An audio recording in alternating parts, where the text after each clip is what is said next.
আর একটু মশলাটাকে কষিয়ে নেব। গ্যাসের ফ্লেমটা একটু লো থেকে মিডিয়াম রাখবে যাতে মশলাটা পুড়ে না যায়। এদিকে ম্যারিনেট করা চিকেনটা তোমাদের দেখিয়ে দিলাম। আর এদিকে দেখো পেঁয়াজ থেকে তেলটাও ছাড়তে আরম্ভ করেছে।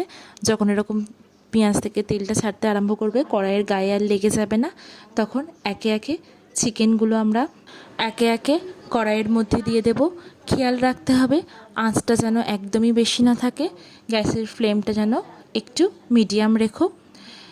তোমাদের যদি আমার ভিডিওটা ভালো লেগে থাকে অবশ্যই একটা লাইক কমেন্ট করে দিও, আর চ্যানেলটাকে সাবস্ক্রাইব করে দিও আরও এরকম ভিডিও পাওয়ার জন্য। তারপর ভেজে রাখা আলুগুলোকে আমরা দিয়ে দিলাম। এবার ভালো করে মাংসটাকে কষাতে হবে। ভালো করে কষাতে হবে, খেয়াল রেখো যাতে পুড়ে না যায়, তাহলে কিন্তু গন্ধরাজের ফ্লেভারটা একদমই চলে যাবে।